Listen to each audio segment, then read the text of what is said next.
മുനമ്പത്ത് എന്തോ ഒരു നാടകം നടന്നോടെ. അവിടെ സിനിമാ താരങ്ങളൊക്കെ വന്ന് ഇറങ്ങിയല്ലോ. ഇപ്പൊ കാണിച്ചു തരാന്ന് പറഞ്ഞോണ്ട് ഇറങ്ങിയല്ലോ. മുനമ്പത്ത് താമസിക്കുന്ന ആൾക്കാരെ, തലമുറകളെ താമസിക്കുന്ന ആൾക്കാരെ ഒരു കാരണവശാലും ഇറക്കി വിടാൻ കഴിയില്ല. ഇപ്പൊ ഇന്നത്തെ വാർത്ത എന്താ? മുനമ്പത്തെ ഭൂമി കേന്ദ്രത്തിലെ പുതിയ നിയമത്തിന്റെ അടിസ്ഥാനത്തിൽ മുനമ്പത്തെ ഭൂമി വഖഫ് ഭൂമിയായിട്ട് രജിസ്റ്റർ ചെയ്തു. അവിടെയുള്ള ഭൂമിയുടെ താമസിക്കുന്ന ആൾക്കാർ 100-600 പേരാ താമസിക്കുന്നത്. 400 ചില്ലാനും ഏക്കർ ഭൂമി വഖഫ് ഭൂമിയായിട്ട് രജിസ്റ്റർ ചെയ്തു. ഞാൻ ചോദിക്കട്ടെ, മുനമ്പത്ത് എന്തോ ഒരു നാടകം നടന്നോടെ.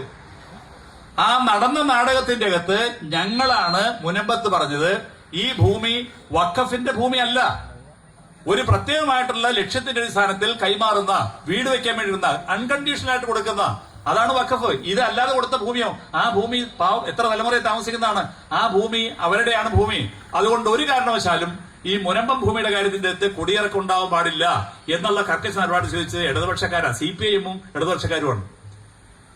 അതിന്റെ അടിസ്ഥാനത്തിലാണ് രാമേന്ദ്രൻ നായർ സാറിനെ ജസ്റ്റിസ് CN രാമേന്ദ്രൻ നായർ കമ്മീഷനായിട്ട് വെച്ചത്.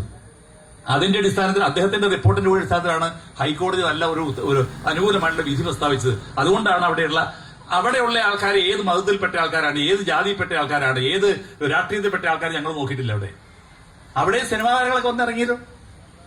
ഇപ്പൊ കാണിച്ചു തരാന്ന് പറഞ്ഞോണ്ട് ഇറങ്ങിയല്ലോ മുനമ്പത്ത്. എന്നിട്ട് ആ കാര്യത്തിൽ നടപടി സ്വീകരിച്ചത് ഇപ്പോ കേന്ദ്രത്തിലെ ഗവൺമെന്റ് പാസ്സാക്കിയിട്ടുള്ള ഒരു വഖഫ് നിയമത്തിന്റെ ഭാഗമായി ആ ഭൂമിയെ ഓൺലൈനായിട്ട് വഖഫ് രജിസ്റ്റർ ചെയ്തേ. ഇനി വരാൻ പോണ പുലിവാലത്തായിരിക്കും. അതുകൊണ്ട് തന്നെ അവരെ ഇറക്കി വിടാൻ പറ്റുമോ?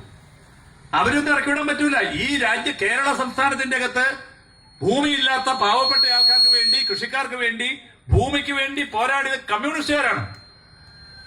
അതൊരു പാരമ്പര്യം തന്നെയാണ്. കമ്മ്യൂണിസ്റ്റുകാർക്കെതിരായിട്ടൊക്കെ പറയാൻ വേണ്ടി പല തരത്തിലുള്ള വാർത്തകളൊക്കെ എഴുതുന്ന ആൾക്കാരുണ്ടെങ്കിൽ പോലും, അല്ലെങ്കിൽ മതിക്കുന്ന ആൾക്കാരുണ്ട്. ഒരു ഗവൺമെന്റ് വന്നു, അതിന്റെ പേരിലോ ഊറ്റം കൊള്ളുന്ന ആൾക്കാരുണ്ടാവാം. ഞങ്ങൾക്കൊരു ഭയമൊന്നുമില്ല. ഞങ്ങൾ ഇതിനൊക്കെ വലിയ സാഹചര്യത്തിൽ നേരിട്ട ആൾക്കാരാണ്. അപ്പോ ഞാൻ പറഞ്ഞു വന്ന കാര്യം വെച്ചാൽ, മുനമ്പത്തടക്കമുള്ള ആൾക്കാരെ, മുനമ്പത്ത് താമസിക്കുന്ന ആൾക്കാരെ, തലമുറകളെ താമസിക്കുന്ന ആൾക്കാരെ ഒരു കാരണവശാലും ഇറക്കി വിടാൻ കഴിയില്ല എന്ന് പ്രഖ്യാപിച്ച ഞങ്ങളാണ്. ഇനിയും എന്തെല്ലാം പ്രതിസന്ധി വന്നാലും ഇറക്കി വിടാൻ സമ്മതിക്കില്ല.